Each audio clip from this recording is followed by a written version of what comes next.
Good morning everyone. आज का हमारा टॉपिक है कपकपी या राइगर। कपकपी क्या होता है? बुखार में एक ठंड की अवस्था होती है, उसमें कम तापमान होने के कारण शरीर कांपता है। इसका पहले हम परिभाषा पढ़ेंगे। किसी प्रकार के संक्रमण के कारण मस्तिष्क का मेडुला ओब्लोंगाटा भाग प्रभावित होता है और ताप नियमन नहीं होने से व्यक्ति को तेज ठंड लगकर कपकपी होने लगती है।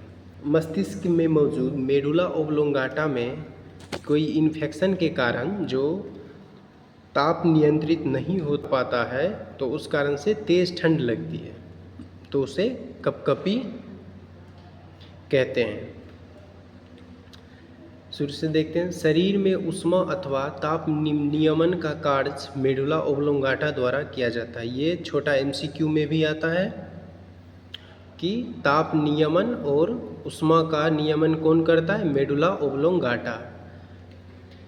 टेम्परेचर को कंट्रोल करने में मेन रोल होता है किसका? मेडुला ओब्लोंगाटा का। किसी प्रकार के संक्रमण के कारण मस्तिष्क का यह भाग किसके लिए आया है? मेडुला ओब्लोंगाटा भाग प्रभावित होता है और ताप नियमन नहीं होने से व्यक्ति को तेज ठंड लगकर कपकपी होने लगती है। तो ये जनरली किस किस केस में होता है? मलेरिया का अगर बुखार है तब होगा, और इंट्रावेनस इन्फ्यूजन, मतलब जिस समय हम लोग पानी चढ़ाते हैं उस समय ये देखने को मिलता है साइड इफ़ेक्ट्स के कारण। और मलेरिया के बुखार में कपकपी वाला बुखार देखने को मिलता है। आज हम बात करेंगे कपकपी की अवस्था के बारे में। राइगर को 3 अवस्थाओं में बांटा जा सकता है, जो कि निम्नलिखित है। पहला है ठंड की अवस्था, कोल्ड स्टेज जिसको बोलते हैं। इसमें ठंड लगेगा पेशेंट को और गरम गरम चीज़ खाने में देंगे, गरम गरम का प्रबंधन करेंगे उसके लिए, जो उस पेशेंट के शरीर को गर्म किया जाए। फिर दूसरा है गर्मी की अवस्था। इसमें पेशेंट को गर्मी अनुभव होगा तो पेशेंट को ठंडा ठंडा चीज़ खाने में देंगे, फैन चला देंगे, खिड़की खोल देंगे, पेशेंट के बॉडी को ठंडा प्रदान करने की कोशिश करेंगे। फिर तीसरा आ जाएगा पसीने की अवस्था। हम सब जानते हैं पसीना किस अवस्था में चलता है? फिर गर्मी की अवस्था में। तो फिर इसके लिए पेशेंट को ठंडा करने का काम करेंगे। पहले हम बात करते हैं ठंड की अवस्था, कोल्ड स्टेज। इस अवस्था में रोगी को तेज़ ठंड लगती है तथा शरीर में कपकपी होती है। तेज़ ठंड के कारण कपकपी होना रोगी को ताप नियमन हेतु ताप सही से रहे, कंट्रोल में रहे, तापमान नॉर्मल टेम्परेचर रहे, इसके हेतु क्या करेंगे? चादर तथा कंबल पेशेंट को उड़ाना चाहिए। रोगी की इकाई में पंखे बंद रखने चाहिए, क्योंकि रोगी के इकाई में पंखा बंद रखेंगे तो पेशेंट का बॉडी गर्म होगा। इकाई के खिड़की दरवाजे को बंद रखा जाना चाहिए। पेशेंट जिस रूम में है, इकाई बोलते हैं, जो पेशेंट का खास रूम होता है उसे इकाई बोलते हैं। और जैसे पेशेंट जिस जगह पे है उस जगह का पंखा, खिड़की, दरवाज़ा सब बंद कर देंगे।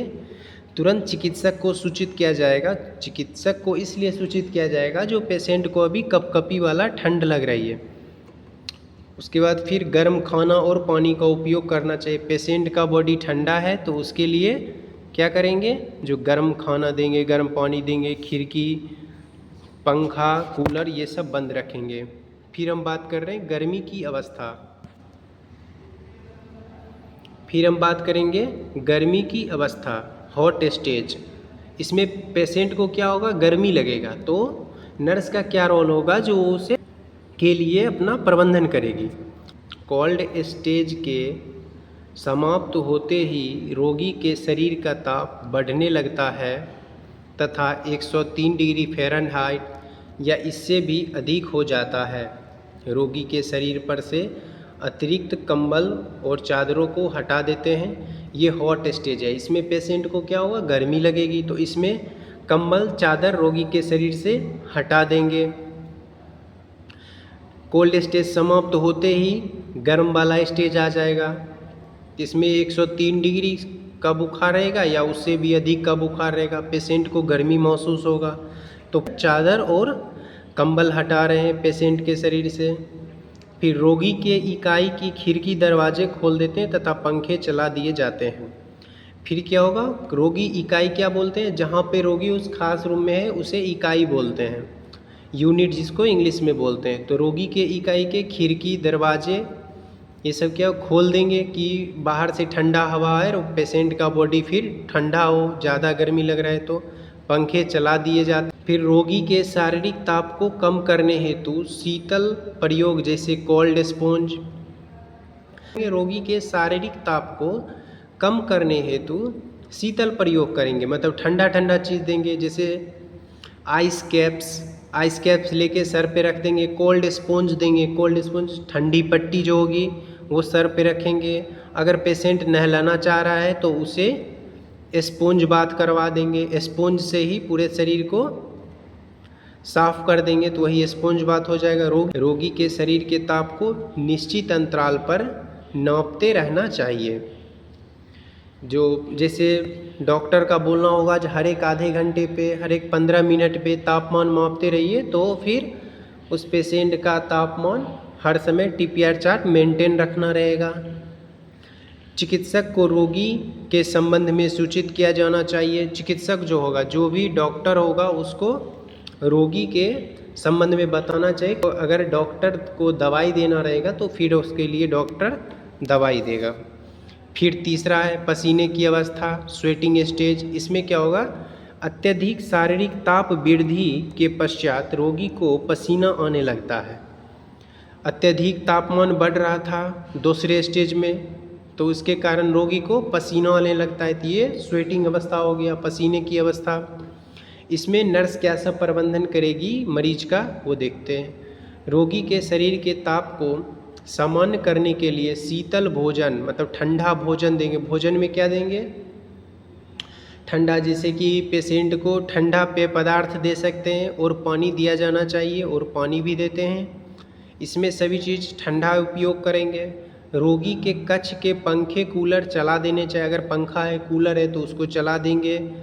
पसीना को साफ गीले टॉवेल या कपड़े की सहायता से पोंछना चाहिए। जो पसीना चल रहा है पेशेंट को, उसको गीले टॉवेल या फिर उसको तौलिया से साफ कर देंगे। रोगी के शारीरिक ताप को रोगी चार्ट में नोट कर लिया जाना चाहिए।